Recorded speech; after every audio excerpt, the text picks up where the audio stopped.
नमस्कार दोस्तों, स्वागत है आप सभी का पाथफाइंडर पर।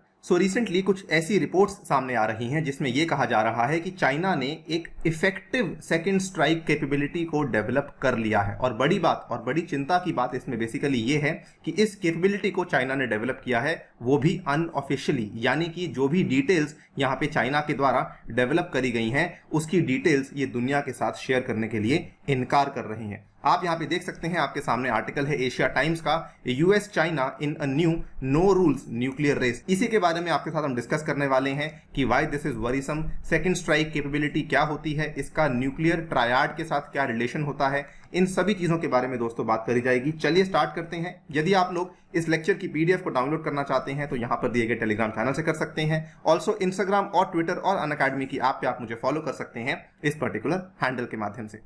ऑल राइट, सो बेसिकली ये रिपोर्ट्स जो सामने आ रही थी, ये रिपोर्ट्स ये कह रही थी कि चाइना ने सेकंड स्ट्राइक कैपेबिलिटी को डेवलप कर लिया है और वो भी न्यूक्लियर एनर्जी के क्षेत्र में। आगे बढ़ने से पहले सबसे पहले ये समझना बहुत जरूरी है कि असल में ये सेकंड स्ट्राइक कैपेबिलिटी होती क्या है। इसको कभी कभार एक रिटेलिएटरी स्ट्राइक भी कहा जाता है या फिर आप इसको नॉर्मली सेकंड स्ट्राइक कैपेबिलिटी भी कह सकते हैं। इस उदाहरण से समझिए, जैसे मान लीजिए दो देश हैं, कंट्री नंबर ए और कंट्री नंबर बी।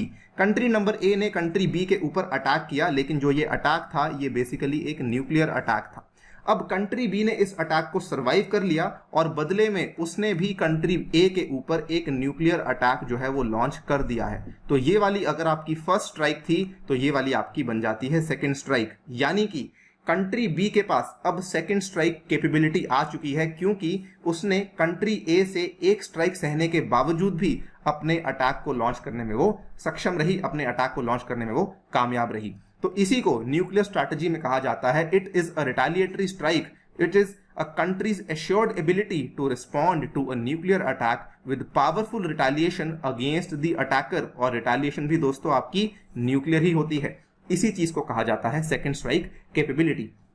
नाउ आपके मन में आई एम श्योर ये सवाल आ रहा होगा कि सर न्यूक्लियर जो ट्रायड भी तो यही चीज प्रोवाइड करता है कि आपको सेकंड स्ट्राइक कैपेबिलिटी प्रोवाइड करता है। और आप ये भी सोच रहे होंगे कि चाइना के पास केवल आज से ही नहीं कई साल पहले से ही ये वाली कैपेबिलिटी अवेलेबल थी। जी हाँ, आप गलत नहीं है, चाइना के पास आज से कई साल पहले ही सेकंड स्ट्राइक कैपेबिलिटी आ चुकी थी, या फिर हम ये कह दें कि न्यूक्लियर ट्रायड आ चुका था। लेकिन इसमें एक छोटा सा कैच है और इसीलिए मैंने खास रूप से इस वर्ड का इस्तेमाल किया था, दैट इज इफेक्टिव। अब इसको हम समझ लेते हैं कि इफेक्टिव का मतलब क्या है।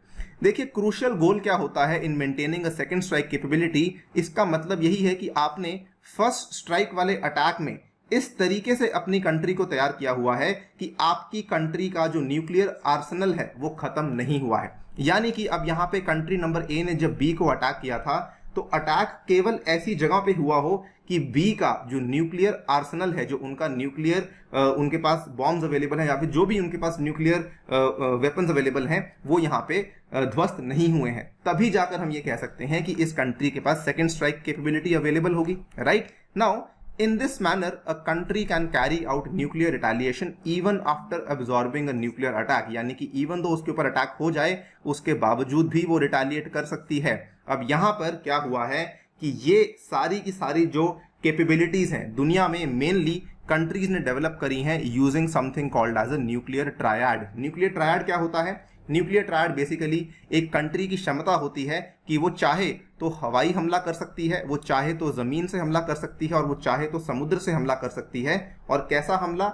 हमला भी न्यूक्लियर इन नेचर होना चाहिए। जैसे फॉर एग्जांपल अगर हम बात कर रहे थे कंट्री ए और बी की ही, कंट्री ए ने बी के ऊपर हमला किया लेकिन जमीन पे हमला किया है, लेकिन बदले में मान लीजिए बी ने समुद्र से कंट्री ए के ऊपर हमला कर दिया, तो इसीलिए न्यूक्लियर ट्रायड के होने की वजह से कंट्री बी के पास सेकंड स्ट्राइक कैपेबिलिटी आ जाती है। That is why a nuclear triad is considered a very important component of developing a second strike capability। अब आपके दिमाग में ये भी आ रहा होगा कि ये वाली चीज तो इंडिया के पास भी अवेलेबल है। बिल्कुल सर, न्यूक्लियर ट्रायड इंडिया के पास भी अवेलेबल है। इंडिया का जो लैंड वेक्टर है हमारे पास हमारी फेमस अग्नि 5 की मिसाइल है। इंडिया का जो एयर वेक्टर है हमारे पास हमारे सुखोई एयरक्राफ्ट्स हैं, हमारे मिराज एयरक्राफ्ट्स हैं, इवन हमारे जैगुआर के फाइटर एयरक्राफ्ट्स हैं जो कि न्यूक्लियर बॉम्ब्स को डिलीवर कर सकते हैं। और इंडिया ने रिसेंटली हमारा सी वेक्टर भी डेवलप कर लिया था जिसमें कि हमारी INS अरिहंत आती है और ये बेसिकली इंडिया के न्यूक्लियर ट्रायड को कंप्लीट कर देती है। तो हम चाइना के सेकंड स्ट्राइक कैपेबिलिटी के डेवलप होने पे इतना चिंता का विषय क्यों बन चुका है ये? देखिए, असल में केवल एक न्यूक्लियर ट्रायड होना आपको सेकंड स्ट्राइक कैपेबिलिटी एश्योर नहीं करता है। आपका जो न्यूक्लियर ट्रायड है वो इफेक्टिव भी होना चाहिए। अगर हम आज की डेट में देखेंगे तो दुनिया में केवल 2 ही देश ऐसे हैं, which includes the USA and the Russia, जिनके पास ऑफिशियली ऐसी कैपेबिलिटीज अवेलेबल हैं कि उनका जो सेकंड स्ट्राइक कैपेबिलिटी है वो काफी ज्यादा इफेक्टिव है।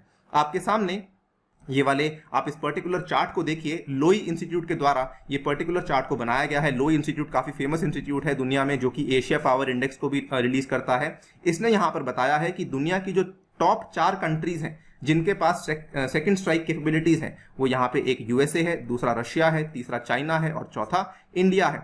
अब यहां पर आप देखेंगे तो यूएसए और रशिया की जो इफेक्टिवनेस है ये काफी ज्यादा है, वहीं पे चाइना और इंडिया की इफेक्टिवनेस काफी कम है। ऐसा इसलिए है बिकॉज यूएसए के पास सेकंड स्ट्राइक कैपेबिलिटी बहुत ज्यादा इफेक्टिव है, क्योंकि इनके जो सबमरीन्स हैं वो केवल एक ओशन में नहीं है, दुनिया के हर एक ओशन में यूएसए ने अपनी सबमरीन्स को तैनात किया हुआ है। अगर मान लीजिए दुनिया का कोई भी देश है जो यूएसए के ऊपर अटैक करता है तो यूएसए वहां पे रिटेलिएटरी अटैक कर सकता है। सेम गोज फॉर रशिया, इन्होंने भी ऐसा किया हुआ है।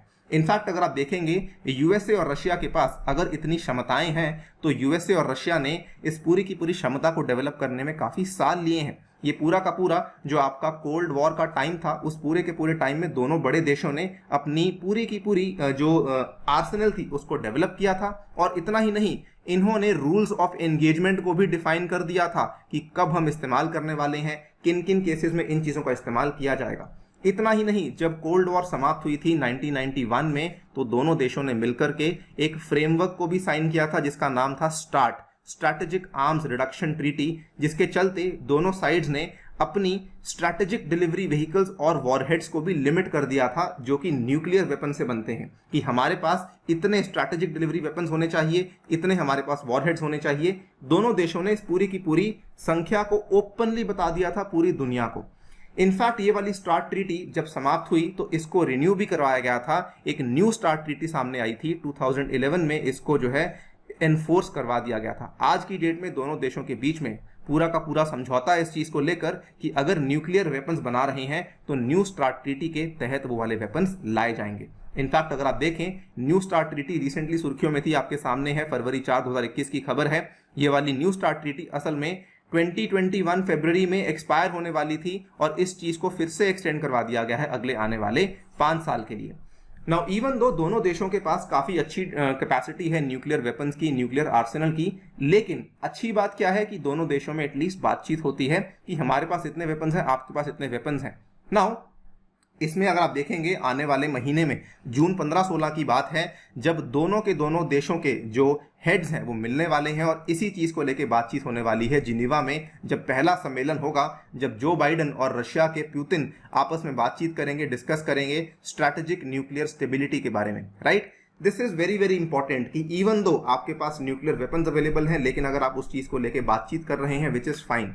इसीलिए ये एक चिंता का विषय बन जाता है कि चाइना ने डेवलप तो कर लिया है अपना सेकंड स्ट्राइक कैपेबिलिटी, लेकिन चाइना असल में उन डिटेल्स को शेयर करने से इतरा रही है, शेयर करने में हेजिटेंसी शो कर रही है। अगर आप यहाँ पे देखेंगे, यूएस के जो डिसआर्मामेंट के एम्बेसडर हैं, इन्होंने बेसिकली जब चाइना से ये डिमांड करी कि आप अपनी डिटेल्स को शेयर कीजिए, तो चाइना ने अपनी डिटेल्स को शेयर करने से इनकार कर दिया। इन्होंने यहाँ पे स्टेटमेंट में ये भी कहा है कि despite the People's Republic of China's dramatic buildup of the nuclear arsenal, unfortunately it continues to resist discussing the nuclear risk reduction bilaterally with the United States, कि ये हमसे डिस्कशन करने के लिए तैयार नहीं है, ये हमसे अपनी डिटेल्स को शेयर करने के लिए तैयार नहीं है। इतना ही नहीं, केवल चाइना डिटेल्स को ही शेयर नहीं कर रही है, दूसरा एक और विषय ये भी बन जाता है, ऐसी भी चीजें सामने आई हैं रिपोर्ट्स के अनुसार कि चाइना ने अपने पूरे के पूरे कंट्री में कई सारे ऐसे ट्रक्स को डिप्लॉय कर दिया है जिनके अंदर असल में न्यूक्लियर बैलिस्टिक मिसाइल्स चल रही हैं, जो कि कभी भी मौका पड़ने पर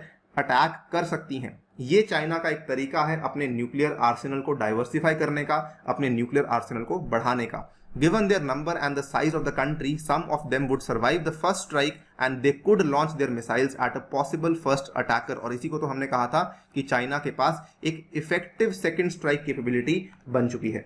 अगर देखिए चाइना ये सब चीजें कर रहा है और अगर वो डिटेल्स को शेयर करने से इतरा रहा है, लेकिन इससे सबसे बड़ा इंप्लीकेशन क्या होगा कि ग्लोबल मिलिट्री और पॉलिटिकल डायनेमिक्स काफी बड़े पैमाने पर बदल सकती हैं। एग्जैक्टली क्या होता है देखना बाकी है, but yes we obviously hope कि दुनिया में अगर बड़े बड़े देश अपने न्यूक्लियर आर्सेनल को बढ़ा रहे हैं तो डेफिनेटली उसकी डिटेल्स को पब्लिक करना बहुत ही इंपॉर्टेंट है। वीडियो को यहीं पे समाप्त करता हूं दोस्तों। जाने से पहले आपको बताना चाहूंगा इंडियन ज्योग्राफी का कोर्स लॉन्च हो चुका है जो कि 2 जून से स्टार्ट होने वाला है। क्लासेस रोजाना शाम को 6 बजे हुआ करेंगी और अगर आप लोग अनअकैडमी की सब्सक्रिप्शन को लेते हैं तो आपको कई सारे बेनिफिट्स यहाँ पे मिलते हैं। You will be taught by the top educators, by Delhi की फैकल्टी जो कि राजेंद्र नगरी फैकल्टी, वो भी हमारे पास अवेलेबल है। And then we have the ex bureaucrats जो कि आपकी जर्नी में आपके साथ रहने वाले हैं। इतना ही नहीं, इस अगर पूरे के पूरे कोर्स की फीस की बात करें तो for the entire UPSC CSC course आपको पे करने हैं 44,550 रुपीज। ये डिस्काउंट आपको मिलेगा अगर आप मेरा कोड यूज करते हैं ANI UPSC। This is the maximum discount you can get on the any course.